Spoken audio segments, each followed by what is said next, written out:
Hello, welcome to the EPG Pathshala program in linguistics.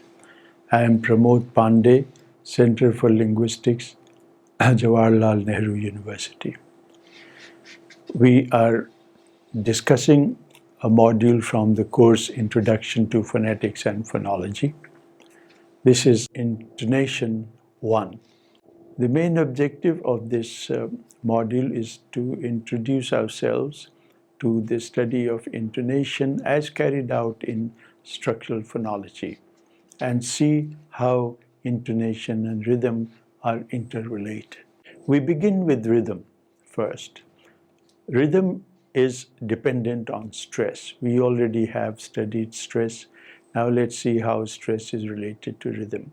When words occur in sentences, then the stresses on the words is what leads to rhythm. In speech, when we produce words together concatenated in a sentence, not all the words are given equal prominence. Some words are given more prominence than others, and some are given no prominence at all. We divide words into these two types in terms of whether they are normally stressed or not stressed. What types of words are normally stressed in languages? In English, for example, it is usually the content words like nouns, verbs, adjectives, etc., which are stressed.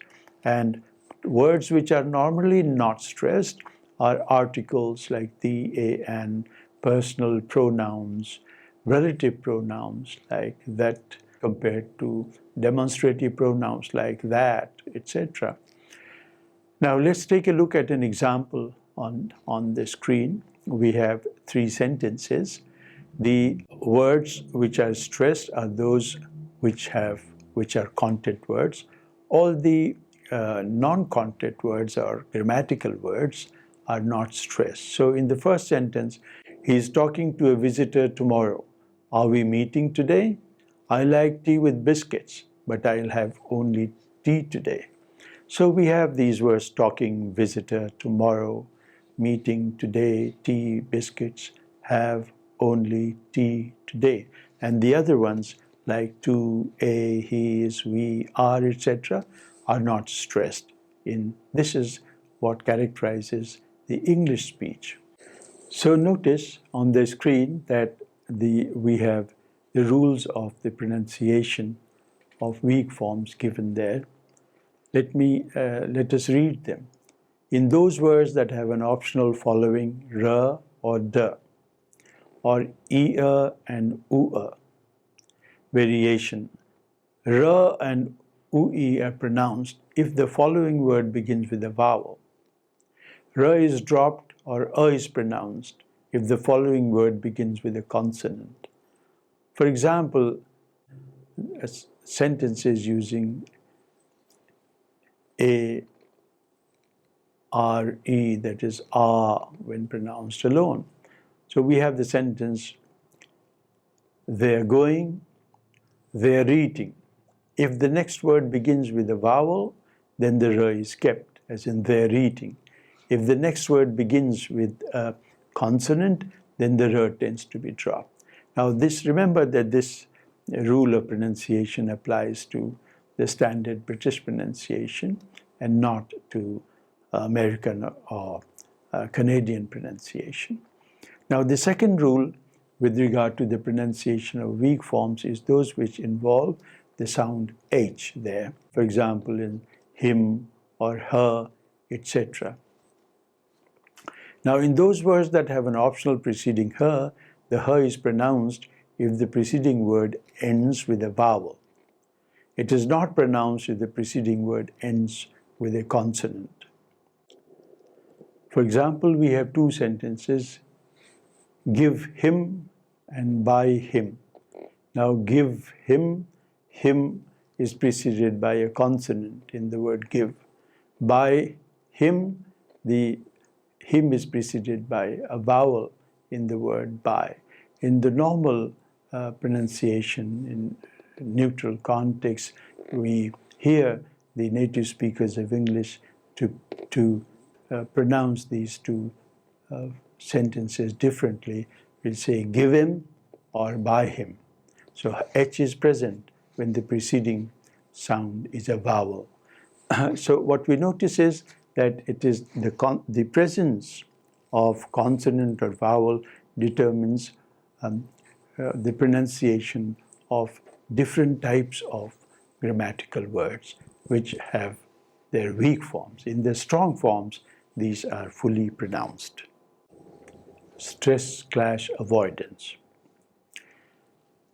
Now, in languages like English, where stress has such a strong presence, the notion of stress clash is very important.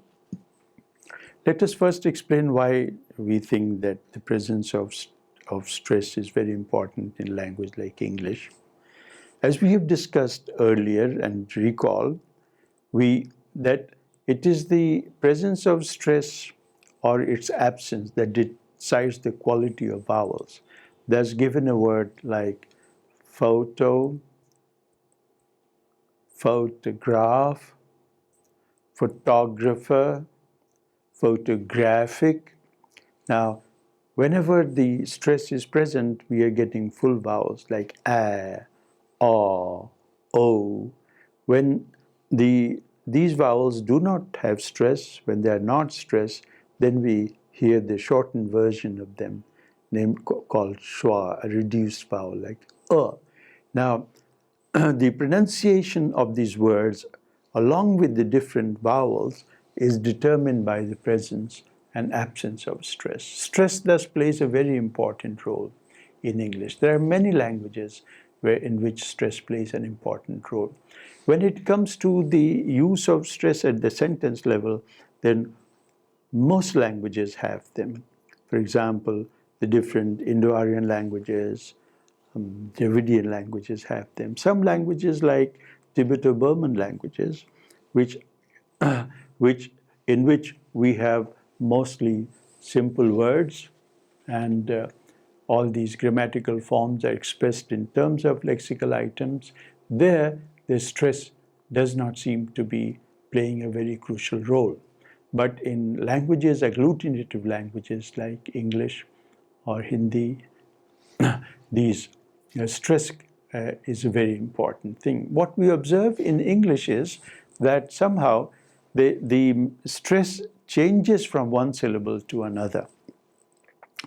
In the word 13, when it is pronounced in isolation, it is pronounced as 13, 14, 15.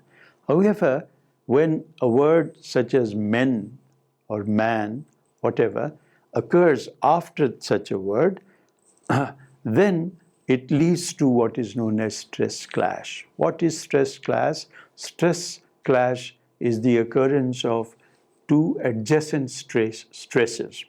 Thus, in 13 men, there is stress clash. Now, stress clashes are not liked in languages. Different languages resort to different means of avoiding stress clash. In English, the normal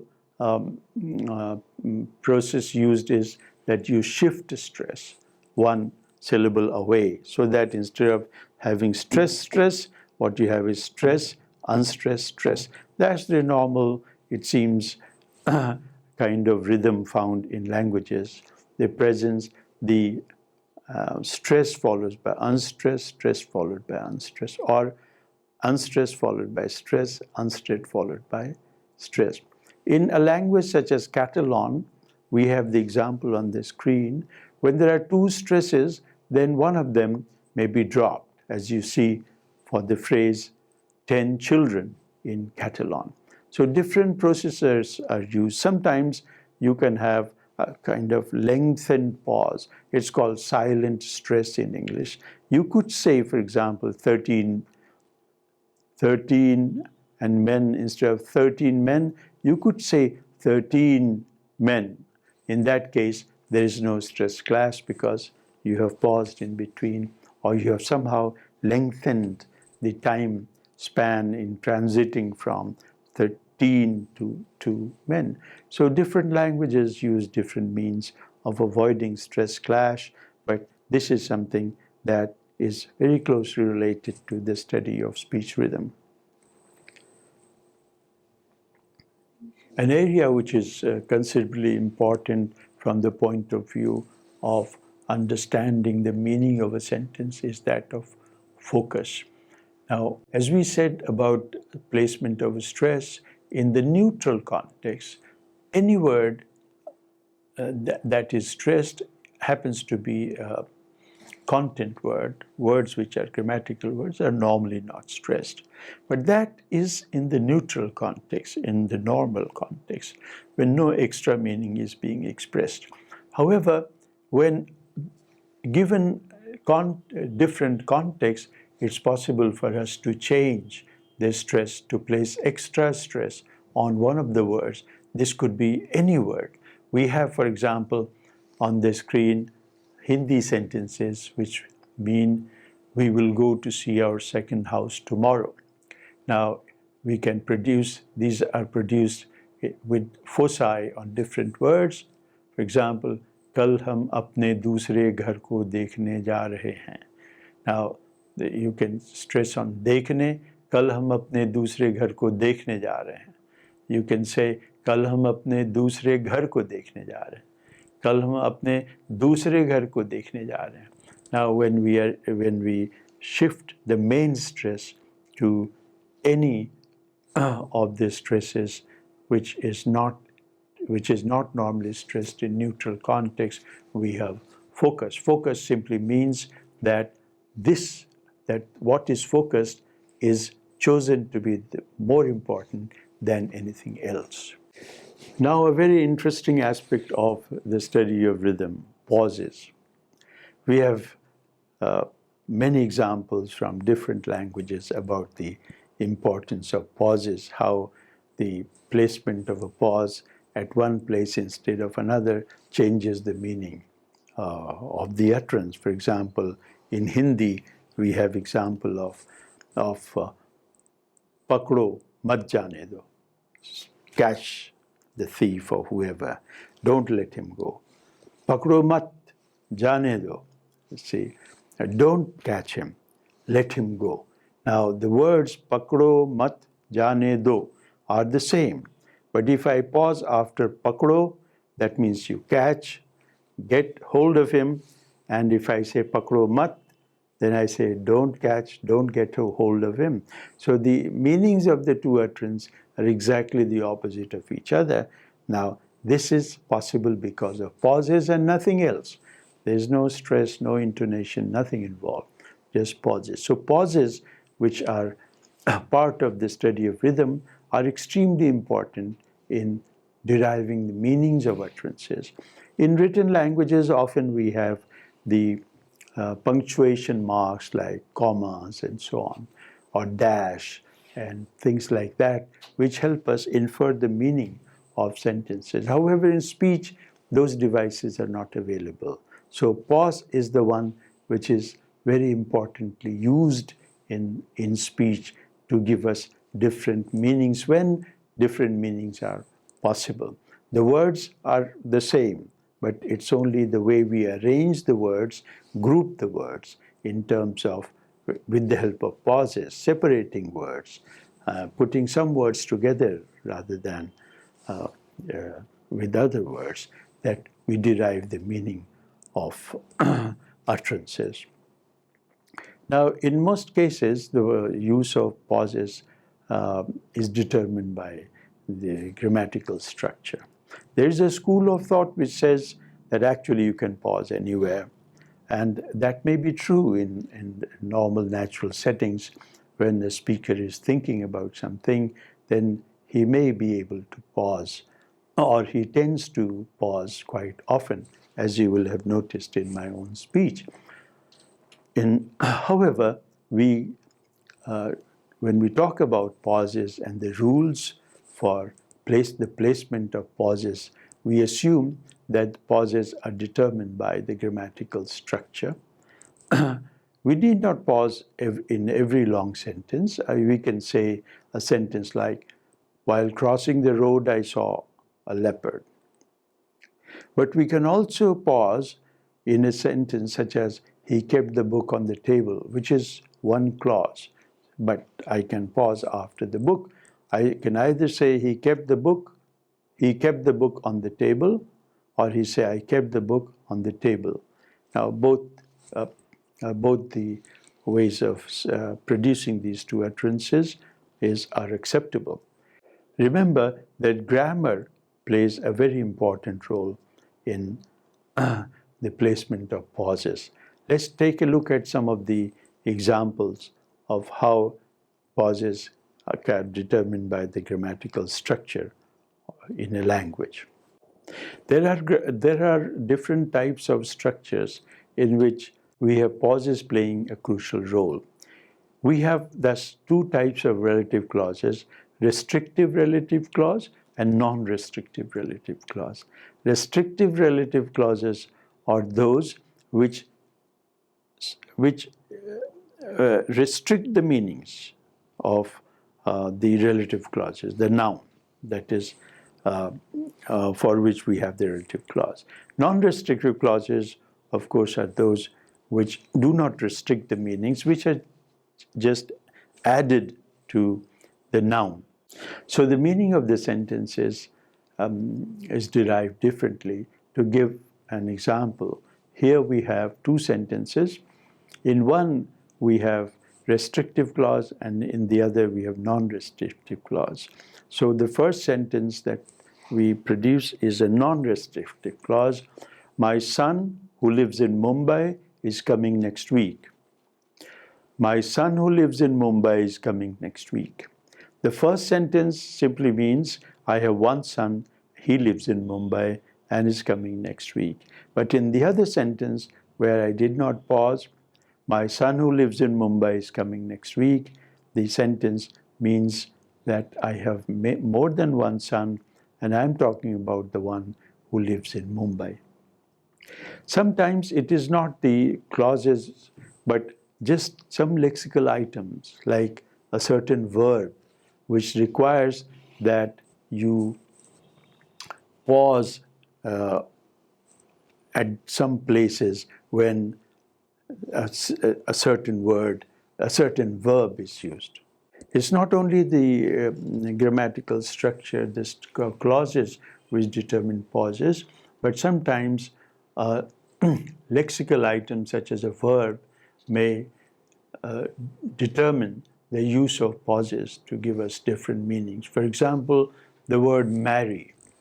Now, the word marry can be said with pauses between the two nouns relating to it. For example, I can say, Mary and John are married. I can say it differently, Mary and John are married. Now, in the first sentence, Mary and John are married, it means Mary and John are married to each other. But if we pause, Mary and John are married, the sentence may mean that Mary and John are married, but not to each other. So we see that pauses do play an important role in determining the meanings of sentences. We are here concerned with the use of prosody for expressing meanings of sentences, that is, units higher than the word.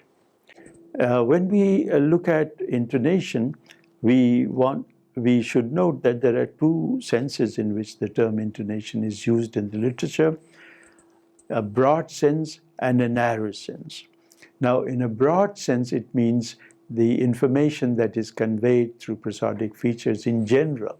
And in narrow sense, it means the information conveyed through the use of pitch over a stretch of speech larger than a word. Now, we are here mainly concerned with intonation in the narrow sense, that is, the use of pitch rather than of all the properties. It should be noted that we have three different aspects of intonation to discuss: the substance, the form, and the function.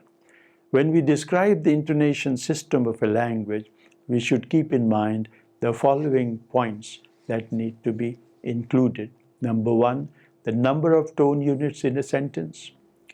the type of nuclear tone used, whether it is falling or rising, the pitch contour of the tone unit, the amplitude contour of a tone unit, and duration. These exhaust the study of intonation for most detailed purposes. Tone units.